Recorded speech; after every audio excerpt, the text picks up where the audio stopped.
Sund Institute for Environment at the University of Vermont, where I help connect the research that's happening there with policymakers and leaders in the private sector and NGOs so that the research can have an impact. I'm here today with Molly, who is a former policy advisor for energy and climate change at the Obama White House, where she helped implement President Obama's energy agenda and climate action plan. She's worked on numerous political campaigns and as an independent consultant advising brands, nonprofits, and community organizations on climate communications and advocacy. Molly also does podcasts. I listened to a great one just the other day from Modern Minorities. She does panels and talks also on climate topics to help brands and organizations improve their climate communications and framing, engage effectively with the public, and work to make the climate movement more inclusive. Molly's ultimate goal is to give everybody access to the climate movement and make the climate movement fight for everybody through systemic change. Today, she works on clean energy in the tech sector.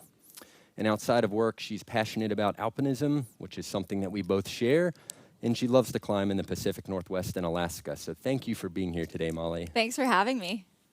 I'd love to begin by just inviting you to share a story about how you realized the impactfulness of policy on people and communities.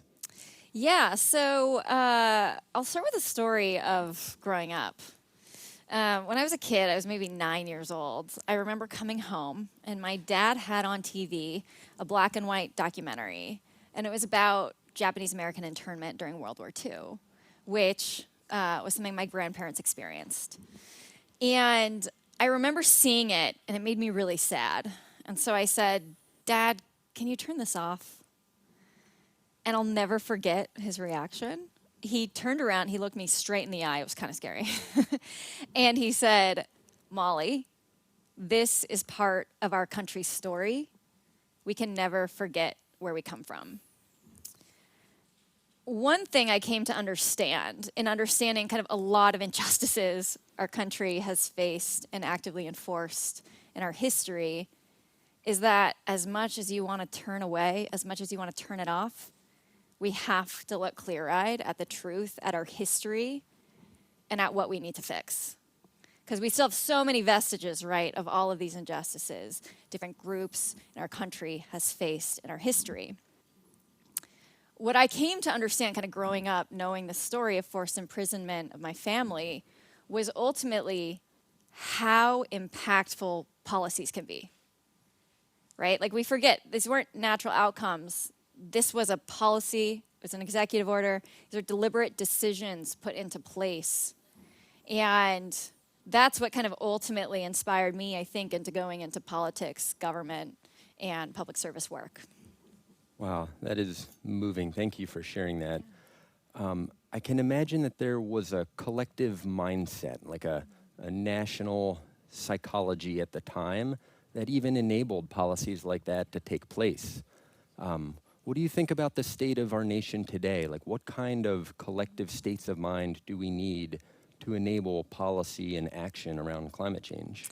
Yeah, it's such a good question because you're right. It's like you think about the psychology of the country that goes into kind of how these decisions are made. We're a democracy, right? We're a representative democracy. And so where the people are is often where policy is guided. And there are times when it needs to be more guided by people, right? That's what we'll talk about as well. But one thing I came to understand in my work with the Obama White House was that we can do everything we want on policy, but we will always be limited if we do not have the American people on board. We need to get the American people on board. So my theory of change became, you cannot fight climate change, you cannot solve the climate crisis without systemic change. We'll get into that too. You cannot get systemic change without policy, and you cannot get policy without getting the public on board, and you cannot expect to have them on board until they feel something. Ultimately, a lot of the climate problem, it is a communications problem, but it's also a problem of emotions we've instilled in the public. Raise your hand if you've ever experienced guilt around climate change. Raise your hand if you've ever felt shame around climate change. Raise your hand if you've ever felt fear around climate change. Now, do these things make you feel good? Do they make you feel inspired? Do they make you feel like you can act? They inhibit us. And we actually have a lot of research in psychology around what emotions compel you to act. Fear, guilt, shame, it doesn't make you act. It makes you sit back and feel helpless.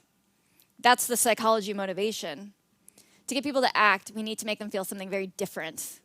And I am sorry that you all have experienced that, and that those emotions have been instilled within you through the narratives we have given you. We have failed you in doing that because there is so much hope and opportunity associated with solving the climate crisis, and we'll talk a little bit more about that.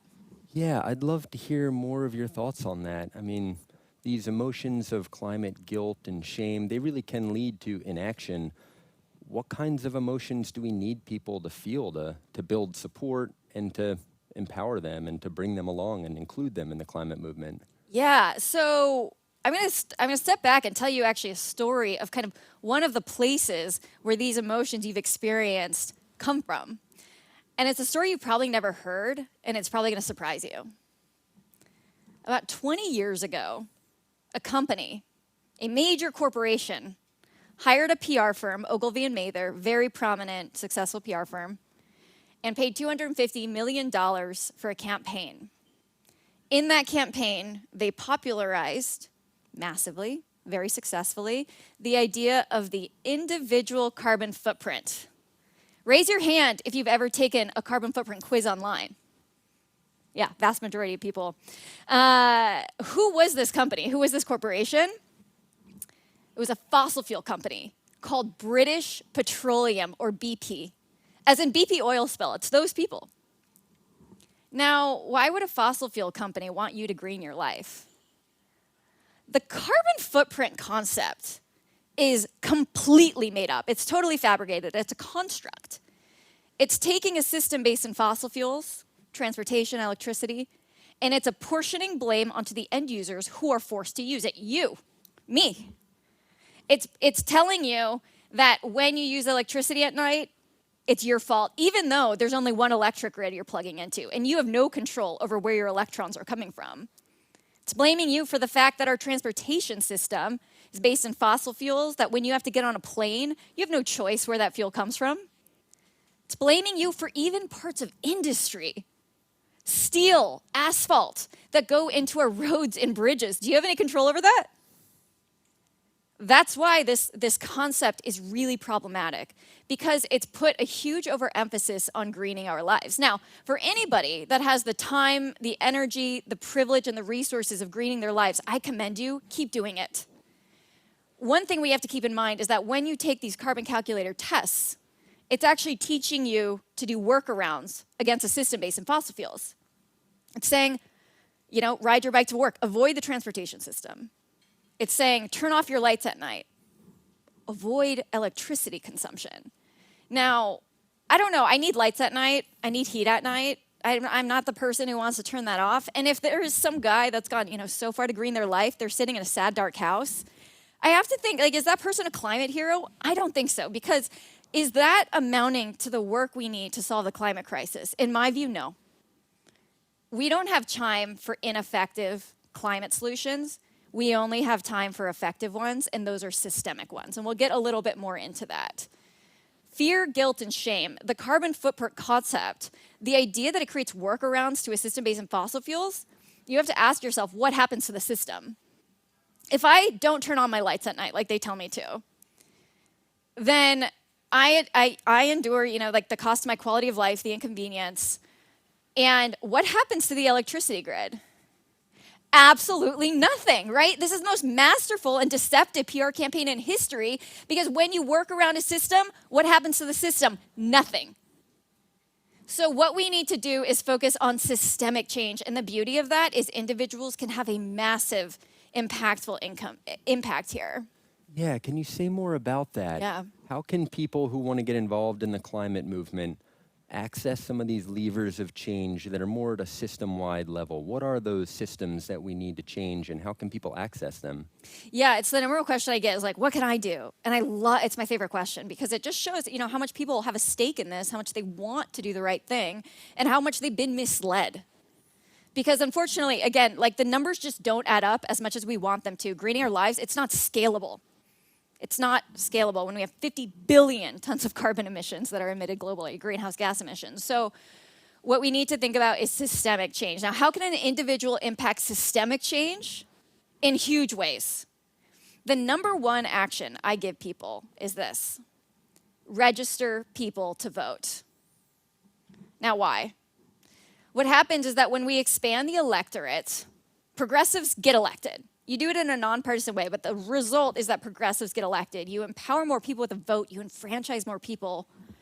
And when progressives get elected, they can go into office and put systemic change. Systemic change is policy, government action, elections, and campaigns. That's how we solve the climate crisis. We need to do it through policy. That is the only way we can do this at scale. So when we get into that, at an individual level, registering people to vote has a huge impact. You can look at what's happening in Texas. We're registering people to vote. That's what's turning the state. That's what happened in Georgia. That's what's happening in a lot of different states that are changing. It's not that, these moderate, maybe kind of anti-climate folks are changing their mind. It's that we're enfranchising more people. Young people, people of color, we're giving more people a voice. And that's ultimately how you're going to get systemic change. So that's something we can do. Now, beyond that, it ultimately comes down to, in America, leaving the climate domain to fight climate change. It's democracy reform. So one thing people don't know is that the public, the American people, are squarely behind climate action. Republicans, Democrats. There aren't climate deniers. There are almost none. That's not a thing, right? We've been told that's a thing. There are a disproportionate number of climate deniers in Congress. That's another issue. But in the public, there are very few. Now, there's a salience problem. Climate change is not the top issue among people's priority lists. That's a problem. But ultimately, when you can match the American people with the people who represent them, there's some disconnect happening right now. So why are there a disproportionate number of climate deniers in Congress giving these people a voice? How do you address that? It looks like a lot of things. It looks like, one, campaign finance reform. When you can change the way candidates are elected, fossil fuel companies can buy candidates. That changes whose equities are represented in Congress. When you can register people to vote, basically expand the electorate, that has a huge impact. When you can fight voter suppression, ensure that people of color still can maintain their right to vote and their voice, that has an impact. And dismantling gerrymandered maps. When you can make it so that no longer politicians are choosing their constituents, constituents are choosing their politicians. That's very important. All of these things are hindering our democratic process, and in fighting them, you can get the people's will, which is climate action, represented in Congress. That is powerful stuff, and I totally agree. In my perspective as a policy director, these are some of the big levers of change that we need to focus on. I want to pick up on a thread in something you mentioned around the salience problem with climate. I experienced this recently when the Gund Institute released a Vermont climate assessment report, and we had an hour-long press conference. We partnered with TNC Vermont, the Nature Conservancy, on this, and out of a full 1 hour of sound bites, the one 30-second piece that was picked up was around impacts to the ski industry. Mm-hmm. And it hit me right across the face that in Vermont, that is one of the main ways people will experience climate change, or are experiencing it right now. That's one of the treasured, iconic things about being in Vermont that's at risk and that's being threatened and that's undergoing change from climate right now.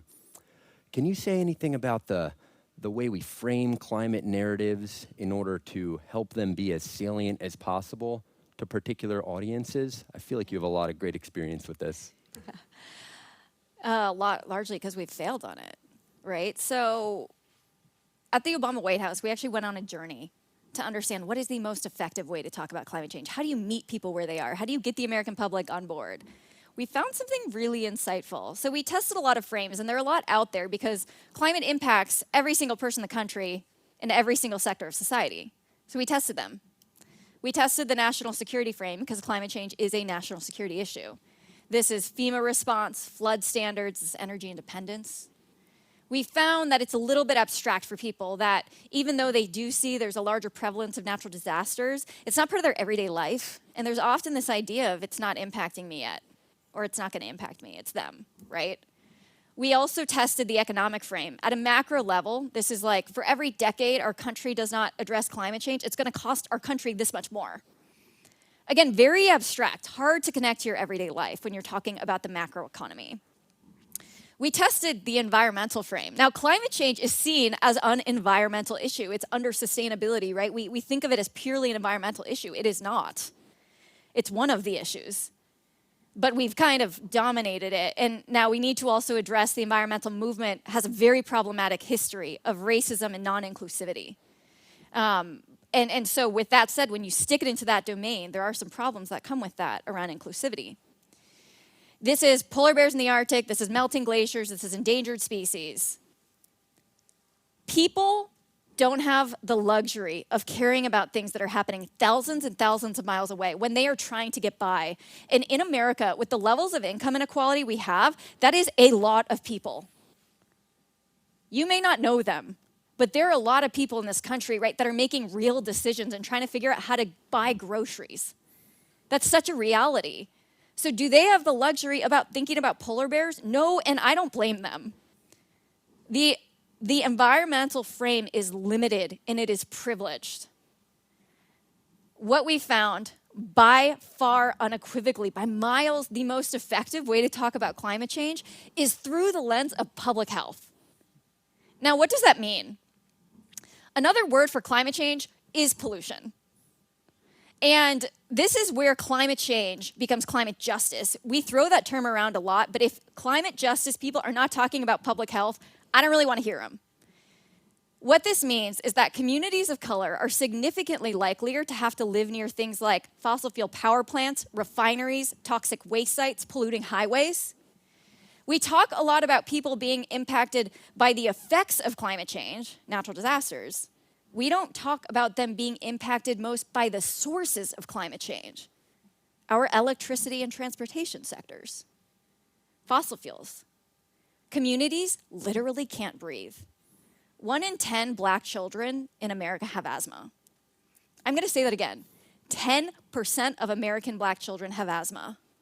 When I cite that statistic, and this is in thanks to the NAACP that has done amazing work in uncovering these truths that they have known exist for a long time. When I cite that, it's the number one thing people fact check me on. They don't believe me because it's unconscionable. But you know who this doesn't surprise? Are communities of color that have been fighting for clean air and clean water for their children for decades. Long before Al Gore made a film, long before climate change was even a term. The original climate activists. And the environmental movement hasn't given them a seat at the table, they built the table. So these are the things we have to come to terms with. It's public health, and climate change is responsible for increased childhood asthma rates, increased hospitalizations. It's also responsible for increased rates of heart disease, cancer, miscarriage. And health effects have extraordinary financial effects, right? Children whose parents die prematurely, another symptom of climate change, they lose their breadwinner. There are missed school days. There are missed work days where you have less financial security. These are the realities we have to face, and all of it is because of pollution. So if we can wake up to this truth, and we can realize that climate change is a public health issue, not only is it, in my view, the most accurate way to talk about climate change, it's also how you meet people where they are. It's also where you get them to start caring. Because no matter where you are in the political spectrum, Democrat, Republican, conservative, progressive, climate denier, climate activist, there's not a person out there that doesn't care about the health and well-being of their children. Right? Yeah. That's what we need to own up to. I completely agree. And you're making me think about how it's not just the impacts and the costs that we need to consider justice dimensions of. It's also the benefits of the policies and the solutions we're trying to put in place, right? There was some research recently at a University of Vermont showing that in Vermont, renewable energy policies, as they had been stated over the last year or two, could potentially leave a lot of people behind. Mm-hmm. And looking at who benefits from those policies is really important. Have you seen things when you were in the Obama White House or even more recently where there are certain solutions or proposed policies that you find are doing a really good job making sure the benefits are distributed equally across the population? Yeah, it's an important question because what we're getting at is a just transition. The clean energy economy of the future that we're building, it needs to include everybody. And unless we take very deliberate action to ensure that happens, the natural outcome will be that it doesn't. So, the Biden administration has put a huge focus that's never existed before at this level on environmental justice, on exactly what we're talking about, right? Looking at policies around redlining, around air quality in communities. And again, what I'm getting at, what these are called are frontline communities. You might have heard this term. Frontline community is a community that is forced to live behind any of these polluting entities and therefore face the public health impacts of it. So it's a very important cornerstone of environmental justice. And one thing we need to ensure is that the climate movement doesn't just include environmental justice, it's leading with it. Right? The focus from the beginning has to be on that. The people who are most impacted by the effects of climate change. And the beauty of climate action is that when you face climate change, when you address it, you improve everybody's quality of life. Right? People are put back to work. We're creating jobs. We're cleaning up the air for communities. We're putting people back to work. We're investing in communities that I never have seen any economic development in parts of the country. Really good things come of climate action. And that's why through climate change, through climate action, we can also address racial inequality, social inequality, and economic inequalities. Yeah, and I've been really inspired by the Biden administration's Justice 40 Yep. initiative, which is designed to ensure that 40% of the investments in clean energy and climate solutions will go to communities that traditionally haven't received the benefits. Exactly. So Deliberate decisions, right? Yeah, It's very deliberate deliberate. policy. Yeah, and very clear ways that they're identifying those communities and engaging with them directly. It's inspiring for sure. One thing I heard you say in the recent podcast I wanted to bring up here that's tied to all of this about change is not predetermined. It's not a sure thing, right? That famous quote about the moral arc of the universe is long and it bends towards justice, but it doesn't bend on its own, right? We have to put our hand on that arc. Can you say a couple thoughts about how a business or a person who is given the system that we have today can do things to change it? Yeah. It's something I've been thinking about is like, what's the most effective way to create social change? And I started to realize it's actually, I think, a visuospatial metaphor we have in our brains, and we'll talk more about that. We have a tendency to think that over time, things just get better, right? More human rights, more equality, more justice. You look at the history, things are better for folks. Now, we're not all the way there by any means. The work continues. But we tend to think that progress was inevitable. We tend to think, it's this narrative, right, of the good guys win out. They always do in the end. What we're not always considering is the parallel world we'd be living in had people not fought for the rest of us. We assume that progress would have come along anyway. And when you ask how, it's just somehow. But imagine this. That parallel universe that we could be living in, children could still be working in factories. We could still have a 7-day work week. Women might not be allowed to own property. Black Americans might not be able to vote. We might still have racially segregated schools and buses and restaurants and water fountains. People of different races might have never been able to get married like my parents. Biracial people like me might not exist. It's a dark reality to think about, but what we have to realize is how it was how it was supposed to be. It wasn't our destiny to change. Our destiny was that. The only reason that reality isn't the one we live today is because people fought like hell for future generations. We are those future generations. We are the beneficiaries of their work. It's kind of mind-blowing to think about. So what I came to realize really was that change is not predestined. And like you're saying, Martin Luther King Jr.'s quote, the arc of the moral universe is long, but it bends towards justice. But as Obama would add, not on its own, because you put your hand on that arc and you bend it in the direction of justice. So as the beneficiaries of past generations that fought for us, we in the climate movement are now fighting to save the next one. And I think what we need to realize is it involves every single one of us fighting for systemic change to make that happen. Yeah, climate action and climate justice won't happen on their own, right? We need to stand together and play a part in bringing it about. Absolutely. And we have made a great deal of progress on climate solutions. And I feel like you've spoken to this a bit already. Why haven't we made more progress? What's standing in our way? I think the short answer is that we haven't met people where they are, right? Like I mentioned, we've been talking about polar bears in the Arctic and melting glaciers while people are struggling to survive, while they cannot breathe. And until we can kind of wake up to that reality, we cannot fault everyday people for not caring. I don't blame them for not caring. If I were experiencing what they were, I wouldn't care either. Right? So it's a salience issue. You have to meet people where they are, and you do that through talking about public health. That's what people care about. That's what transcends politics. And in doing that, we're able to make more progress. The other reason we haven't made more progress is, again, like I was getting at, it's our democratic system failing us in a lot of these different ways. Campaign finance reform, gerrymandered maps, right? Another one of these is the filibuster. I encourage everybody who's interested in this, which we all should be, right, if you care about climate change, check out whenweallvote.org. Great organization run by Michelle Obama. Their whole focus has been voter registration, but they are now expanding to more democracy reform like the filibuster, addressing that. Because that is how we are hindering climate progress in America. That's why all of you who want progress on climate change haven't been getting it. It's democracy reform.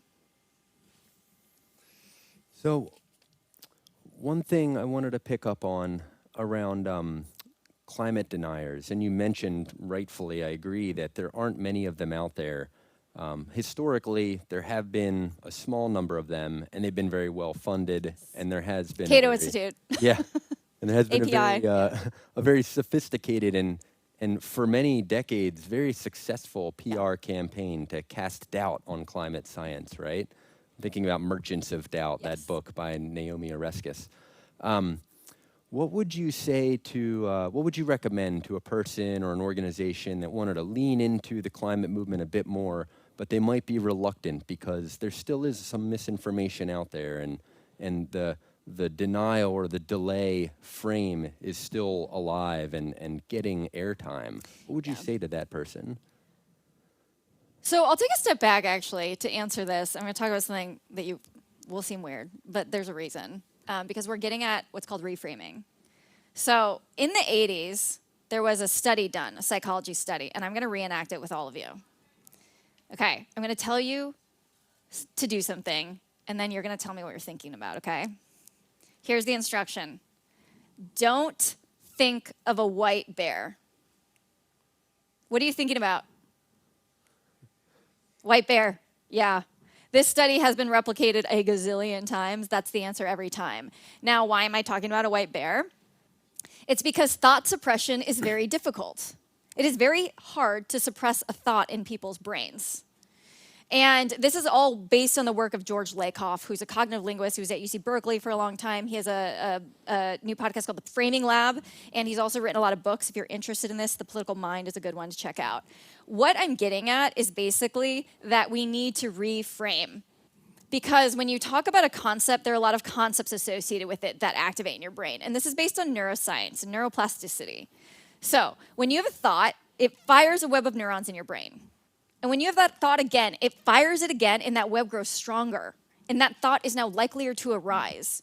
In neuroscience, there's this quote that neurons that fire together wire together.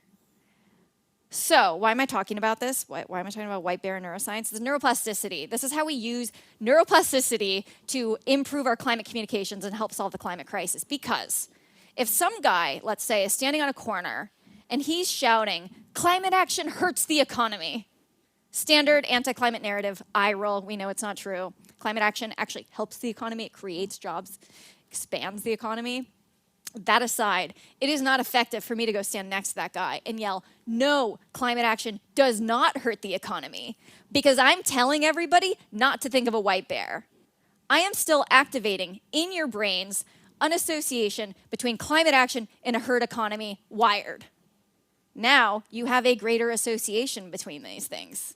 Now, whether or not you have actually endorsed this idea, which nobody should because it's factually incorrect, you actually still are likelier now to associate climate action with the herd economy because it's literally a pathway, a neural pathway in your brain. So what we need to do is reframe, and we need to move this into a new sector of society, right? Like I say public health. Now, in this example, say we're going to keep it here, I actually need to reframe, so I could say something like, climate action represents the greatest economic opportunity of the 21st century. And this is something President Obama said all the time, because it does. But also, we are wiring together in people's brains climate action and economic opportunity wired. Now, when you think about climate action, you are likelier to think about economic opportunity, even if you don't hear them together. Now, what we need to do is actually move a step further and talk about public health. When people are talking about climate action and herd economy, that frame includes concepts of balance, compromise. You're like, what's the balance and compromise I need to strike to our, the sacrifice to our economy in order to fight climate change, which is what we need to do. You're starting the discussion and the debate with your hands tied already. When you frame this in terms of public health, like fighting climate change for our children, that does not include concepts associated with it of balance and compromise, because you do not find balance in the health and well-being of your children. You do not compromise on the health and well-being of your children. What do? You fight for it at all costs, and that's the frame that we need associated with how we need to address climate change. We fight for it at every cost. And that's why it's more effective. So frames matter. Language has a huge impact, and the narratives we've created around climate change are responsible for inaction and can be responsible for much greater progress. That's great. Another example of this that I recently came across was around, a great deal of action has happened in Vermont at the state level around climate in the last couple years. And there was one person who was suggesting that little old Vermont, making some climate actions, will this really do anything? This is a global problem. Vermont is a very small place, and it won't actually help solve the issues. And the response that I really liked was that, will Vermont taking action solve the global climate crisis? No. Also, can we solve the global climate crisis without Vermont taking action? Also, no. So it took that frame and kind of flipped it around, and I found it to be, compelling and inspiring. Totally.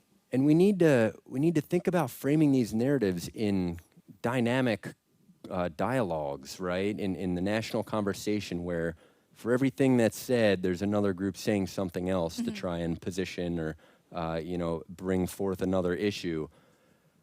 What have you seen that's been really effective at that sort of narrative judo, or redirecting some of the dialogue back towards these things like clean energy, economic opportunity? Yeah, I'll give you an example of really effective reframe. So President Obama, during the healthcare debate, people were saying Obamacare costs too much, right? That was an anti-healthcare reform claim.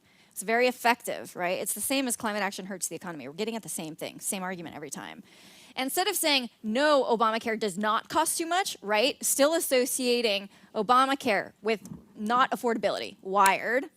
He turned it around and he said, healthcare is a human right, because there is no association with cost on a human right. You don't put a price on a human right. The frame doesn't include it. It's much more effective framing. And we see this anytime kind of progressives, we take the bait every single time. Because when somebody says climate action hurts the economy, we often turn around and we say climate action is worth it. Yeah. What you're really saying when you make that case is worth the sacrifice, worth the cost. That is implicit in the frame you're getting at. So ultimately, what we need to do is everything okay? Oh, okay. What we need to do is reframe around that. And so, yeah, it requires creativity, honestly. This is where I think like artists can play a role. Writers, we need these creatives who can come in and be like, how I can make somebody feel something. How can we talk? You tell me how to make somebody feel something. I will take your cue, because ultimately narratives are what is driving policy, what is driving people, what is driving decisions. That's what we need to focus on. Oh, I love it. So good. I want to take the chance here to invite people from the audience to think of a question and ask it here today. I feel like there's a lot of creative minds here, some of the people who might be at the leading edge of that artistic effort, or some of these, somebody might have an experience with reframing climate narrative issues. So I'd love to open it up to the audience for a couple minutes here before we wrap up. And I think there is a mic, too, that we might be able to pass around. Yeah, I think there's a question right up here. Thanks. I'm Gary Schellerin. I'm the chair of the board of the Lake Champlain Committee. Lake Champlain used to freeze. I'd like to say, how can we get Lake Champlain to freeze again? But how can we use this framing against some of these, like the fossil fuel industry, instead of helping to defend the environmental position? How can we turn around and use the same techniques against the fossil fuel industry, or to cause policy change, ultimately?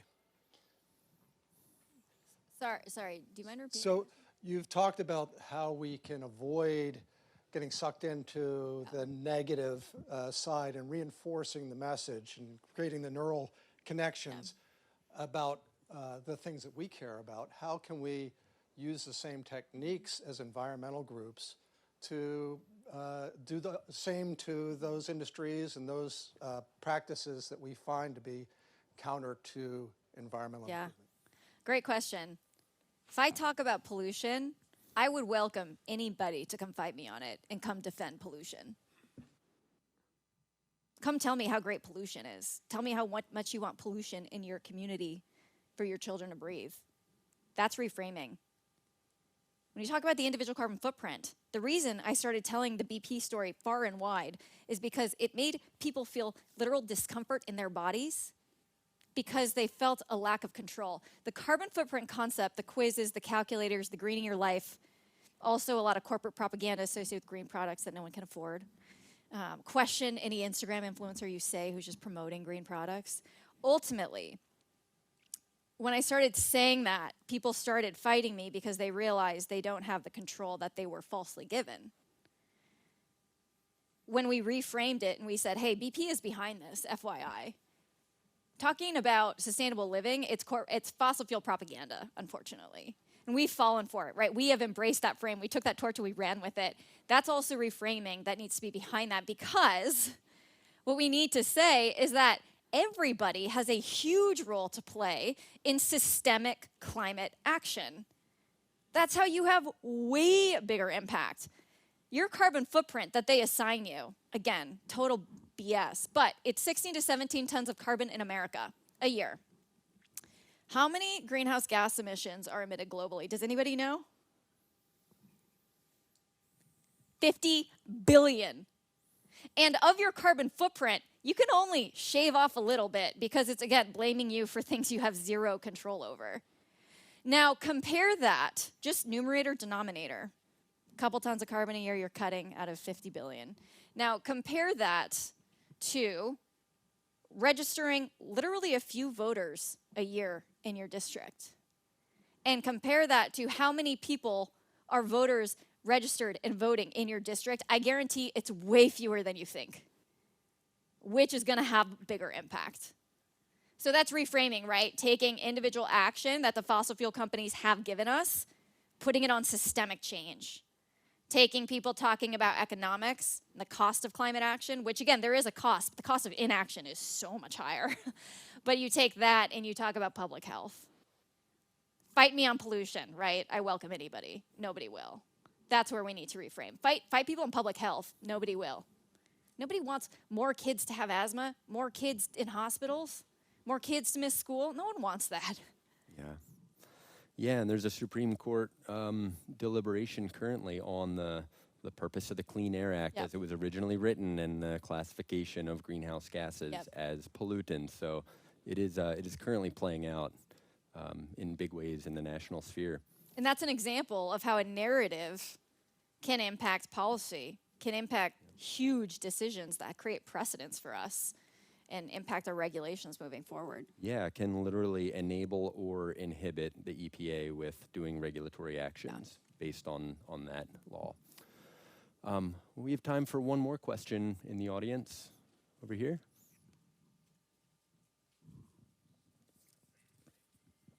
I'm a college student, and a lot of times in class, there's a lot of talk about climate change with a more like fear-oriented framework, like mental framework. And slowly, there's been more solution-oriented thinking when you talk about climate change. And I've seen the benefits of both, but like for me personally, I see more benefit when you talk about solutions because it's more inspiring because there's so much opportunity. So I just want to know from you, like in a neurological perspective, like is fear-oriented thinking around climate change beneficial, or is it better to be thinking about it in a solution-oriented framework? Yeah, such a good question. Again, I hate feeling fear. I don't know about you guys. Like, I don't enjoy that. Ugh.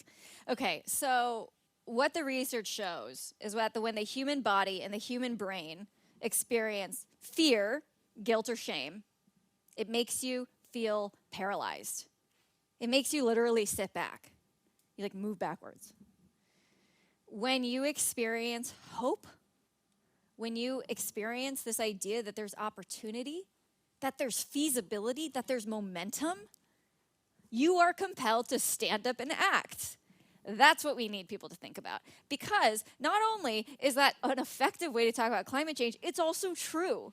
People always ask me in my work, they always say, don't you get cynical? Like the more you the more you work on climate change, like the darker it gets, right? And I was like, what are you talking about? The more I work on this issue, the more hope I have. This is awesome. Like we're building the clean energy economy of the future. We're creating jobs. We're cleaning up air for people. Like what could be better? What could be more worthy of our time, of our effort, of our passion? The narrative that's not being told in climate change is that it's solvable. Who's heard that story? Like, when's the last time you were told climate change is solvable? Yeah, but it is. This is the work of climate mitigation. We are rapidly decarbonizing sectors, electrifying sectors, and decarbonizing the electricity sector. And in doing that, we are doing all of these really good things for society. This is amazing. And when we can show people that reality of climate mitigation work, and we don't say, it's too late, it's too big, and we're all screwed, then they want to act. Feasibility, momentum, opportunity, inspiration, hope. That's what I want people to feel. A quick aside, yeah. Cheers to that.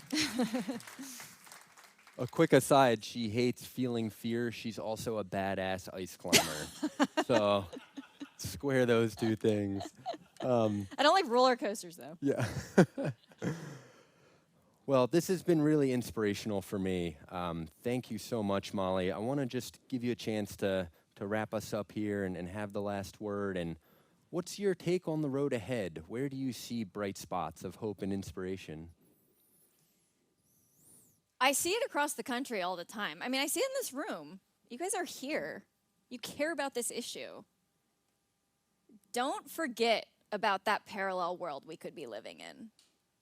We don't live in it because people fought like hell for us. So it is our moral obligation to fight to save the next generation. That's why we're here. What could be more worthy of our time? Thank you so much for what you care about, for your passion, and for being here. Amen. Thank you. Great.